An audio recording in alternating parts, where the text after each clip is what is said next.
Hi, John. Can you share your full name and the project you're representing here? Sure. Hola. John Ellison from Refi DAO. How was day 1 and 2 at Barcelona for you? The what? Day 1 and day 2. Oh, day 1 and day 2. It's been fun. It's been delightful. I think the whole setup's been awesome. Like little details from the plants and the art and the cardboard setup. It's like really well considered. You can tell that the people who've built this truly care about this community and care about the planet. And it's been a great vibe. Good time so far. Nice. Do you have any favorite highlights? Maybe like a talk or a panel or just someone you met? That was very cool. Yeah, I think, I met this guy named Nicholas who's a solo GP investing exclusively in network states and kind of the future of cities. I was very interested to hear his take and that he's raised an entire fund on this thesis. And Monty grilled him a little bit, which was a bit interesting because there's a lot of flack on the VC side, but it's nice to see venture capital leaning into this idea of a regenerative society and looking at different ways to solve these problems. And a lot of times regulatory frameworks can get in the way. And so this idea of kind of starting from scratch and having an entire legal framework that's open source that you can really modify for your context is really interesting to me. So definitely a nugget of wisdom I'll take back to Lisboa, and we'll see what we can play with. Awesome. I have a little task for you. If you could design an NFT for ePersona, like it can be anything, can you actually draw it for us? You want me to draw an NFT? Yeah. All right, yeah. That's cool. Let's see. We might sell it on OpenSea on your behalf after. I'm kidding. Let's see, what should we flow with today?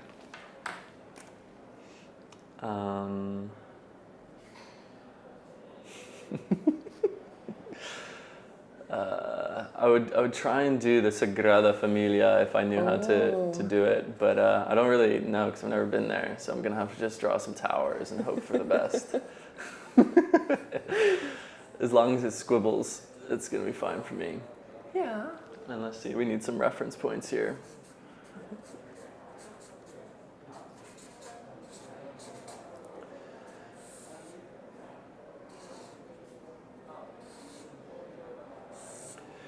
Gotta give a little psychedelic vibes, What about some refi element? Some refi. Oh yeah, we need an orb. We need an orbify. Oh, okay, yeah. All right, here we go. Love that. Can you show us the camera? This is it. This is the first try. Love that. I'm definitely not an NFT artist, as you can tell. It's not that bad, actually. Thanks. So let's talk about the topic of the conference. You know that last year it was Solarpunk. This year it's also Lunarpunk because there is a bigger focus on privacy, security, and maybe even the challenges that we have faced in the market over the past year. Yeah. So what is your reflection on that? Yeah, I think it's interesting. We have this notion of duality, of light and void, as is kind of referenced in the World of Warcraft lore from which Ethereum's arisen. And I think at times it feels like these things are deeply separate and polar opposites. But actually, I think they're integral parts of a broader whole. And I'm really appreciative to bring in the Lunarpunk side, because I think we're starting to recognize that as we build these powerful systems, we also need to protect the individuals and the network as a whole, not only from bad actors within, but also from collusion and interference from outside.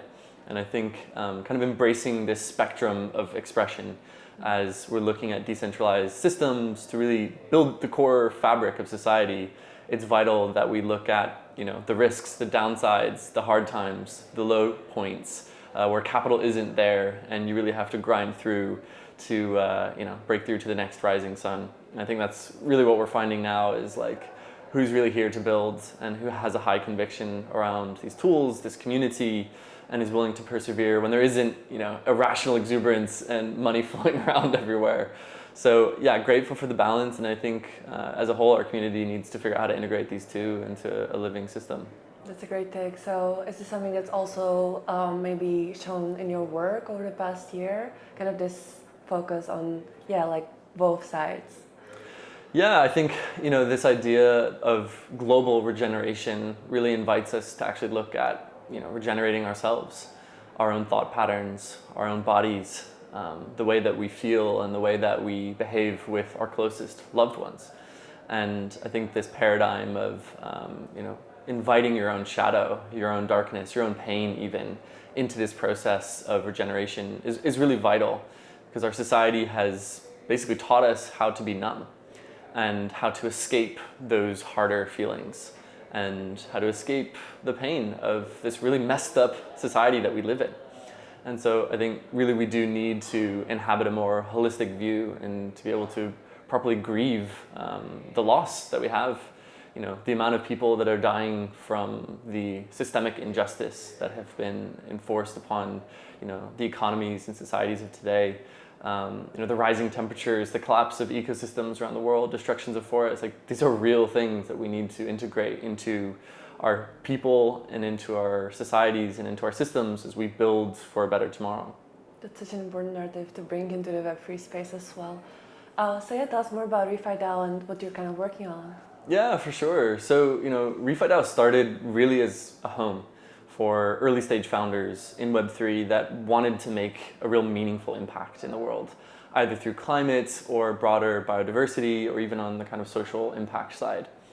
And we also hosted a bunch of events through an organization called Refi Spring, in person, on the ground, in places like Colombia and Peru and Tanzania and Zimbabwe. And what we found was that we had this beautiful online community gathering frequently and this network of in-person communities. We started to wonder, what would happen if you brought these together? And a lot of people were saying, like, this is a network state. Like, this is what, you know, this guy Balaji has written about.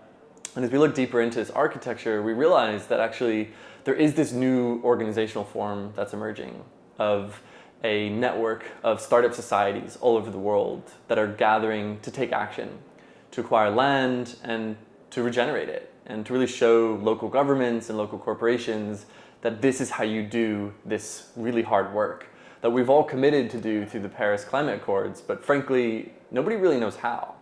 And so we're very fortunate to have 19 local nodes, Lisboa being the first, Refi Medellin winning the prize in the last round, and 17 others gathering regularly to really co-create this vision of a new Earth where people on the planet can actually live together in harmony. And we're hosting our annual meeting in November in Lisbon for select leaders across the network and trying to, push this whole movement forward towards real world impact. Where do you hope RefiDAO is going to be a year from now? Yeah, I think a year from now, we'd love to have about 40 nodes, most of them in the global south, and to have projects that have actually acquired land and brought them on chain with some type of regenerative project development. We'd love to have had a showcase or two at COP and to have a growing portfolio of initiatives with local institutions that are showing that actually we can work together. We don't need to be enemies, that these old world organizations are vital for this transition as well. Sorry, I needed some water. No problem.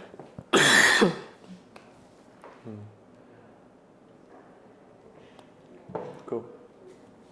Don't worry, we can get things out. Yeah, I want to know, I lost that. 1 second as well.